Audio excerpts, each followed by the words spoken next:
नमस्कार, आप देख रहे हैं एम सरकार और मैं कौशल। सीबीएसई बोर्ड की परीक्षाएं चल रही हैं और 21 फरवरी को भौतिक विज्ञान की परीक्षा संपन्न हुई।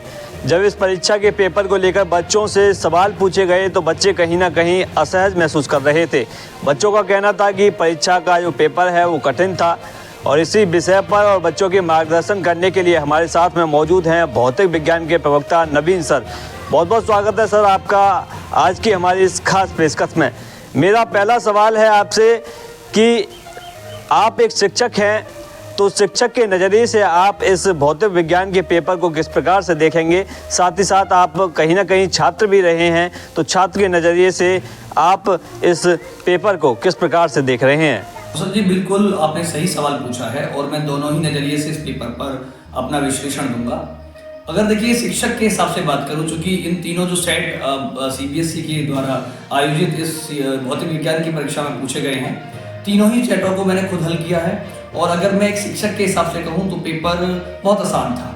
लेकिन देखिए, अगर हम शिक्षक के पॉइंट ऑफ व्यू से समझेंगे और बच्चे के पॉइंट ऑफ व्यू को समझेंगे तो दोनों में बहुत बड़ा अंतर है। देखिए, बच्चा बहुत सारे सब्जेक्ट्स को पढ़ता है, वो फिजिक्स भी पढ़ता है, वो केमिस्ट्री भी पढ़ता है, वो बायोलॉजी भी पढ़ता है, ठीक है। अगर वो मैथमेटिक्स का स्टूडेंट है, वो मैथमेटिक्स भी पढ़ता है, इंग्लिश भी पढ़ता है, हिंदी भी पढ़ता है। तो उसके पास बहुत सारी सब्जेक्ट्स की जिम्मेदारी है और उसे बेहतर देना ही देना है। उसके परिवार, उसके जो रिलेटिव्स हैं, उसके जो कलीग्स हैं, उन सबका दबाव उसके ऊपर होता है। तो अगर मैं इस पेपर की स्टडी की बात करूं तो जब मैंने इस पेपर की स्टडी को किया और तमाम सारे जो टीचर्स इस पेपर को सॉल्व कर रहे थे, मैं किसी पर्टिकुलर प्लेटफॉर्म का नाम नहीं लूंगा यहाँ पर, वहां पर 3-3, 4-4 टीचर्स इस पेपर को हल कर रहे हैं। ऐसा लग रहा है कि पेपर भाई कहीं सिविल सर्विस के किसी एग्जाम का क्वेश्चन पेपर टीचर सॉल्व कर रहे हैं और वहां पर टीचर्स मिस्टेक कर रहे हैं इस क्वेश्चन पेपर को हल करते वक्त। तो निश्चित तौर पर एक विद्यार्थी तनाव में इस पेपर को देखते हुए जरूर आएगा। चूंकि अगर हम भौतिक विज्ञान के परीक्षा के पैटर्न की बात करें तो टीचर भी सीबीएसई द्वारा दी गई गाइडलाइंस के अकॉर्डिंग ही तैयारी कराता है। चूंकि उसको पता है कि भाई 25% हमारा न्यूमेरिकल सेक्शन आएगा, 25% हमारा डेरिवेशन सेक्शन आएगा, ठीक है, 20% हमारा केस स्टडी बेस्ड क्वेश्चन आएंगे, उसके बाद हमारे 20% हमारे एमसीक्यूज आएंगे और 10% में हमारे जो वेटेज है वो कम या ज्यादा हो सकता है। लेकिन इन पेपर की स्टडी के बाद अगर हम देखें तो बेसिकली डेरिवेशन पोर्शन बहुत कम रहा। कुछ चैप्टर्स को बिल्कुल सीबीएसई ने टच ही नहीं किया। ऐसा लग रहा था जैसे मान लो कि वो किसी कॉम्पिटिटिव का एग्जाम का पेपर का पैटर्न बिल्कुल बना के रख दिया। और ये बात मैं खुद नहीं कह रहा हूँ, जो बच्चे आईआईटी की तैयारी कर रहे हैं, नीट की तैयारी कर रहे हैं, वो भी स्ट्रगल कर रहे थे। और जिन टीचर्स ने उस पेपर के पैटर्न के अकॉर्डिंग या अच्छे लेवल से तैयारी लेकर के चले हैं, तो ऐसे 20 से 25% स्टूडेंट, टॉपर्स में भी मैं बात कर रहा हूँ, टॉपर्स में भी 20 से 25% स्टूडेंट ही होंगे जो इस पेपर को पूरी तरह से सॉल्व कर पाए हैं। क्योंकि जब मैं ऑनलाइन प्लेटफॉर्म पर देखा था तो 4-4 टीचर मिलकर के क्वेश्चन सॉल्व कर रहे हैं, फिर भी क्वेश्चंस के आंसर उनके ठीक नहीं आ रहे हैं। तो ही बच्चे पर हम अगर सोचें कि भाई 12th का बच्चा 15 to 16 ईयर्स की उसकी एज है, 15-16 साल का बच्चा है और उसके ऊपर कितना तनाव होगा भाई, जब बड़े बड़े प्लेटफॉर्म पर 5-5, 6-6 दिन की क्लास लेने के बाद उसका ना कोई पीवाईक्यूज आ रहा है, ना वहाँ जो कराए गए प्रैक्टिस क्वेश्चन है वो उसमें से आए हैं। तो ऐसे में कहीं ना कहीं बच्चे को निराश और हताशा का सामना करना पड़ा है। लेकिन मैं अपने प्यारे बच्चों से बात कहना चाहूँगा, एज अ टीचर कहना चाहूँगा, एज अ काउंसलर कहना चाहूँगा कि बिल्कुल तनाव ना लें। ये पेपर केवल टफ आपके लिए ही नहीं आया है, बल्कि पूरे भारत के अंदर जहाँ पर भी सीबीएसई से संबंधित विद्यालय हैं, उन सभी केंद्रों पर ऐसे पेपर्स मिले हैं। तो निश्चित तौर पर बोर्ड आपके हित में फैसला लेगा और कहीं ना कहीं जो लीनियंसी है वो मार्किंग में जरूर रखेगा। तो आप बिल्कुल तनाव ना लें, अपने आगे की परीक्षा को ध्यान में रखते हुए तैयारी को एक नई दिशा दें।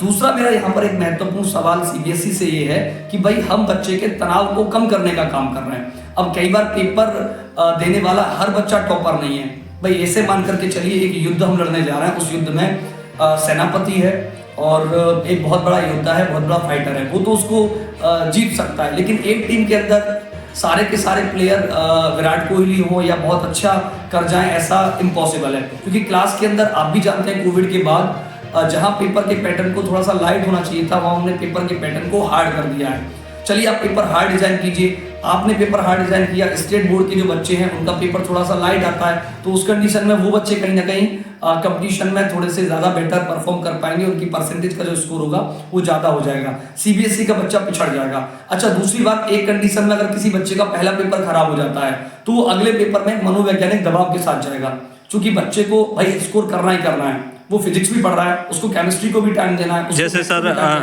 अभी जो है आगे की और भी पेपर हैं, तो बच्चा कहीं ना कहीं एक दबाव महसूस करेगा। उस दबाव को कम करने के लिए क्या कहना चाहेंगे? देखिए, कोई भी परीक्षा हमारे भविष्य को तय नहीं करती है। अगर हम अल्बर्ट आइंस्टीन की बात करें, थॉमस अल्वा एडिसन की बात करें, तो उन्होंने कितने सारे एक्सपेरिमेंट किए और सारे एक्सपेरिमेंट सफल रहे, ऐसा तो नहीं है। और बोर्ड आपके हित में खड़ा है, सीबीएसई आपके हित में फैसले लेगा, शिक्षक टीचर्स जो हैं आपके, वो आपके साथ खड़े हुए हैं। तो कहीं ना कहीं निश्चित तौर पर आपके फेवर में आपके रिजल्ट्स यानी जो परिणाम है वो आएंगे। आपने साल भर बेटा अच्छे से मेहनत की है, आप उन क्वेश्चंस को मतलब सॉल्व करने की कोशिश कर रहे हैं, तो निश्चित तौर पर बोर्ड कहीं ना कहीं आपके हित में फैसले लेगा। लेकिन मेरा यहाँ बोर्ड से एक सवाल ये है कि या तो भाई एक क्राइटेरिया सेट किया जाए कि भाई इतने इतने पोर्शन से हम क्वेश्चन पूछेंगे और इस तरह के क्वेश्चन पूछेंगे। क्योंकि भाई मैं अगर अपने स्टैंडर्ड से बात करूं तो मैंने लगभग काफी सारे क्वेश्चन इसमें से कराए हैं।